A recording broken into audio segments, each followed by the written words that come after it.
All right, everybody, Yousef here for your weekly drop of information. And what I want to talk about this week is I want to conduct a little thought experiment. We've seen a lot of violence, a lot of rioting in the news, and a lot of people getting hurt and burning things. So I saw a statistic where they found out that people arrested in these riots and protests, a large majority of them in some areas are from out of state. And then, people were trying to figure out numbers, 1,000 here, 4,000 here, or however many it was. And I just started thinking logically. I was like, all right, let's talk about rioters today. All right. Now, I'm not talking about protesters. We all know that. That's a constitutionally protected right. I served our country to, deal with that. And millions of other people have served our country to protect that right. I want to talk about the violent people, the criminals, people targeting places because of the opportunity of the protesting, setting things on fire. So let's think about Johnny Riot. Here's Johnny. We're going to put Johnny Riot here in the middle. And apologize, I'm, kind of right sideways, but we're going to put him right in the middle. Johnny Riot and 6 of his buddies, okay? Let's say they're in Portland. Let's say they're on the East Coast, or I'm sorry, the West Coast right now, and they need to get to the East Coast to find more opportunities to riot. How are they going to do that? How's Johnny Riot and his 6 buddies going to make their way across state? How are they going to perform that? My logistical side of my head starts to get in, so I started breaking these down, and that's what we're going to do today. We're going to break down every one of these components of a criminal rioter. Again, not talking about a protester, someone out to do criminality, all right? So let's talk about transportation. That's the first one. We got to get from A to B, right? So transportation, just abbreviate that. Where can we go from there? Can we do anything and use any mode of transportation? Yeah, technically we could. We could do everything, but let's start to think about it a little bit. I could probably list out here, vans, buses. Yeah, that'll work. Trains. Yep. Even by boat, I guess. We could do boat too. And maybe even a flight. All right. So remember, you're a career criminal. You do this for a living. So if I had to guess, if I had to knock some of these off the list, who would I knock off? Not saying they can't do it, but if I had to knock some off, I'd probably, knock off boat. Not saying it's not possible. And probably airlines. And I'd probably focus on these 3. So if you're living in an area and you're worried about, these professional riders coming into your area, start looking, you could start hypothetically looking at van rentals and bus tickets and, how many trains, how many people are coming in on the train station and whatnot. But there's not an infinite amount of places we can get transportation. So that's one way to move a lot of people across state lines. All right, let's look at lodging. What are they going to do for lodging? All right, I don't know. I got to sleep somewhere. So do we have some options? We got hotel, couch surf. I'm sure they can find people who are like them too. They can get on there too. Let's say Airbnb. We could do that too. And then maybe camping. I like camping. That's always an option.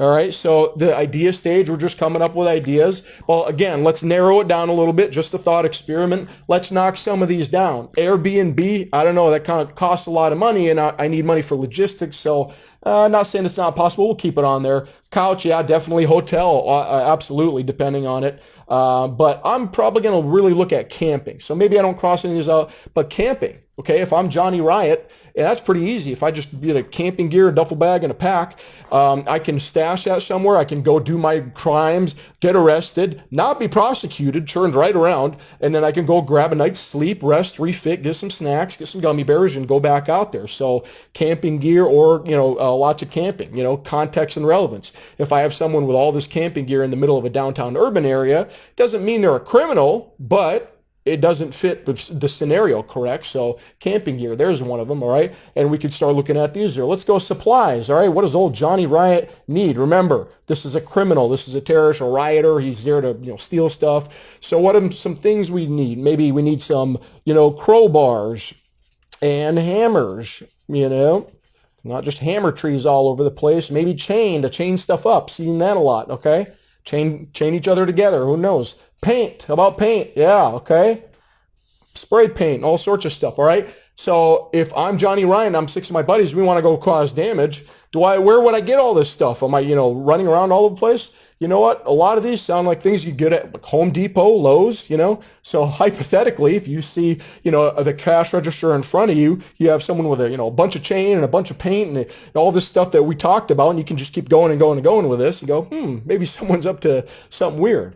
Again, it could be completely innocuous, but we don't know, all right? And I could sit here and do this game all day long. We could keep going and going and going, but I'm not gonna. But everyone wanted to see how to do some inductive and deductive reasoning and extrapolate and take those scary things we read about, criminality, terrorism, riots, whatever it is, and then you explode it. You do an exploded view and you break it down to all its little component parts. This is just, I could probably fill out 10 feet of this stuff just talking about, the rioting element. So here's my task for you.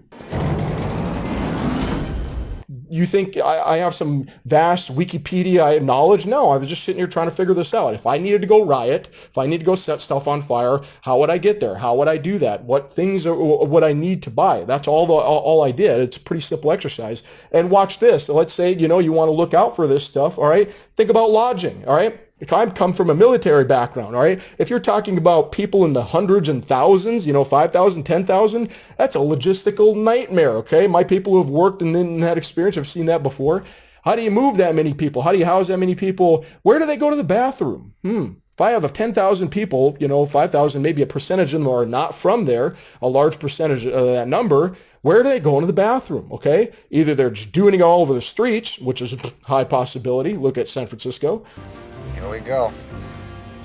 Or maybe someone's organizing porta potties for them, okay? That's a whole nother thing. So maybe if I really wanted to look around, see what's going on in my area, go hit up my porta potty dealers in the area. Again, we're going down a rabbit hole here, but I'm just saying you the value of this. And I hit them up and go, hey, you got any weird orders lately? And they go, yeah, man, some out of town people came in and ordered, a batch of, 300 porta potties to be placed in this location on this date. Yeah? What's that date? What's that location? Now you can cross-reference any type of stuff going on, all right? Simple little exercise we can use to extrapolate and start picking things apart, all right? Again, all you got to do is be right. One of these times you see one of these observables and you could pull on that thread. And you ain't got to be the sheriff's department. You don't have to be an FBI SWAT team, okay? If you really build this out, and look at the observables to it, now you've armed yourself with a bunch of observables to look out for, okay? All right? So in this thing, especially if you're in some type of team environment where you're helping other people out, I might not necessarily need to know the entire plot. You know what I mean? I don't need to understand Antifa blocked this. Oh, this is from, I don't even need to know identities, whatever that stuff. I might not just understand a whole bunch of components of some type of criminality. And all I got to do is see one of these things, okay? I look at one thing and go, oh, wait a minute. I've heard about that. Some crazy Arab guy was talking about that one time. I'm going to pull on that thread and, all of a sudden, things start to fall apart, all right? Let me give you a quick example of Timothy McVeigh. Now, this isn't a left of bang, kind of example. This is definitely right of bang, way right of bang. A bomb had gone off. It already killed 240 some odd people when he blew up the Murrah Federal Building. But, okay, how was Timothy McVeigh caught? Anybody know? Some big manhunt, some, helicopter FBI raid team? No, he was actually caught very close to the bombing, about a couple miles outside town.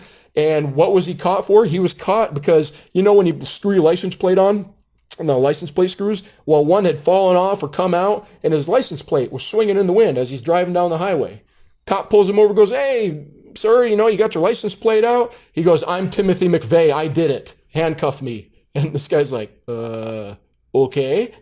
And he handcuffed him. He had a manifesto in there. So again, definitely a right of bang situation. People had already died, but it was an innocuous little observation made by a traffic cop, and boom, that, if I were, had 3 wishes and gone back in time, what if we could have made that interaction an hour before Timothy McVeigh got in the city, But how do you quantify prevention? How do you know what you didn't stop? So that's why I love doing these exercises. Is you find a little indicator in here and you pull on that thread, and all the things aren't so scary anymore, and things start to fall apart. All right. And final thought here. I'm not.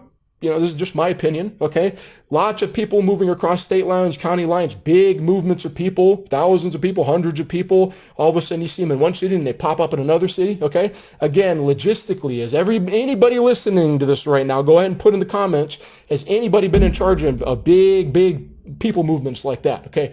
A lot of logistics go into it, a lot of planning go into it, and guess what else goes into it? Let's see where I got the most room. All right, I'll do it inside. Really appropriate that I'm writing all this in green, because all this stuff and all the other stuff that, comes to it costs cash money to make this stuff happen, all right? Napoleon used to say, what he used to say, an army fights on its stomach, okay? Where are they getting the food?